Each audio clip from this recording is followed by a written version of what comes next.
Welcome back. This is video 4 of the Spring 2020 COVID-19 video series.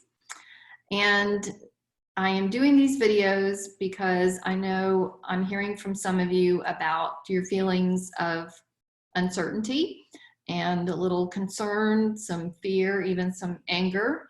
Those are all very natural, understandable, and I figure if I'm hearing from a few people, I might be hearing from more, or there might be more of you that feel that way.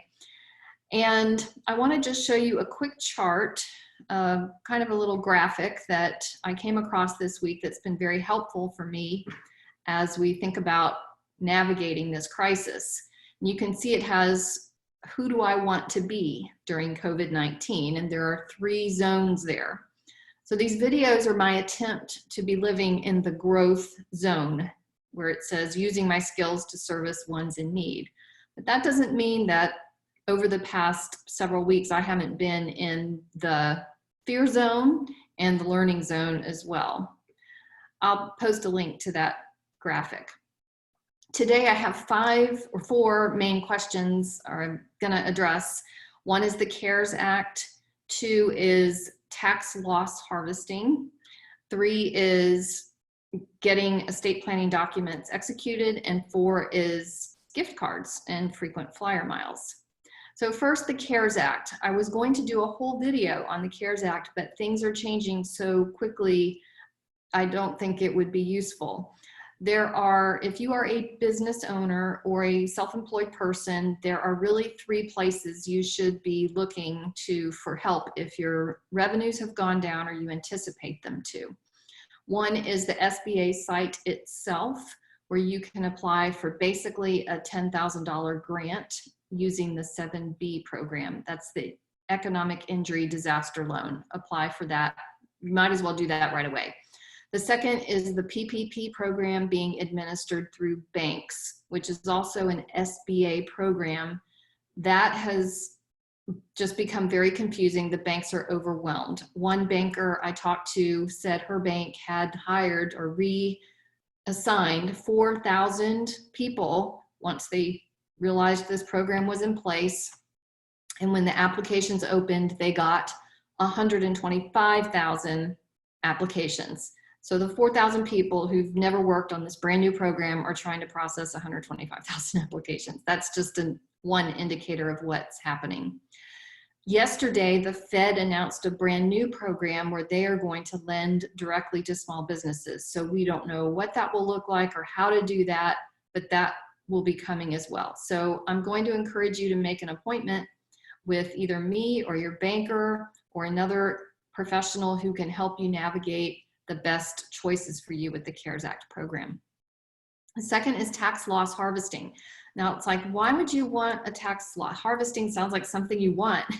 Well, you want losses for tax reasons, but you don't want them in reality. So before something called the wash sale rule, people could take a security, say their S&P 500 exchange traded fund that had fallen 20%, and they could sell it on Monday and show the tax loss and then buy it back again on Tuesday at the reduced price. And so they're still holding it, but they get to show a tax loss. Can't do that anymore. Haven't been able to for a long time. So there's something called a wash sale rule. You have to wait 30 days before you can repurchase the same or substantially the same security. But you could purchase something that's not substantially the same, but similar. So if you think you want to do tax loss harvesting, you need to talk to a financial planner, CPA, or investment professional about taking some losses this year that could help you out tax-wise. The third is, I talked in a previous video about seeing your lawyer, making sure your estate planning documents were up to date. Well, I've since talked with a few lawyers, and they are really stretched for how they're getting documents executed in Florida.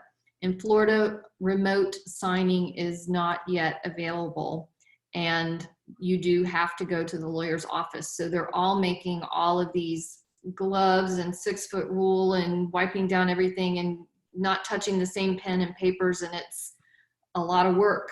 So If you feel like you really need to get documents done, like you don't have any, then yes, go ahead.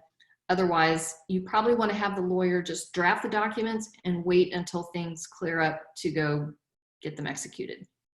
Finally, an idea I had was about gift cards. So there are two sides to the coin of gift cards. Number one is, if you think that the business for which you have a gift card may not be in business in the long run, then you may want to go ahead and spend the gift card. An example is my husband, as one of my Christmas presents, gave me a $100 gift card to a high-end cosmetics company that I like. And as I thought about it, I don't know that cosmetics company will make it through this. So I just went ahead and spent the gift card this week. On the other hand, a gift card can be a way you can help support local business. It's essentially like giving them a loan. So if there's the restaurant down the street that you really want to help out, you could buy a gift card for them to use later and help them out. So think about gift cards as either, if you have them already for firms or companies that you don't think will be in business, you might want to use them up, or as a way to support local business. Same thing with frequent flyer points and miles. You know, those can be converted to gift cards, or you may not know they can be converted to gift cards. An ideal conversion rate would be a penny per point or mile. You can't really get that nowadays, but if you see that available, you may want to grab it. Your frequent flyer miles, if an airline goes bankrupt, it's possible you would not have your miles anymore. I suspect with the larger airlines that won't happen, but it could happen if you have a smaller airline. Miles on a smaller airline could happen. So those are all my what you can do during a time of loss, during a time of having time on your hands, and things that you can control, as opposed to paying attention to things we can't control, like the virus, like the national news, like politics. Take those kind of things in real small doses and find some ways to keep yourself productive, to stay connected, to try and have some fun. Take care of yourselves. I hope this is helpful, and I hope to hear from you soon. Take care.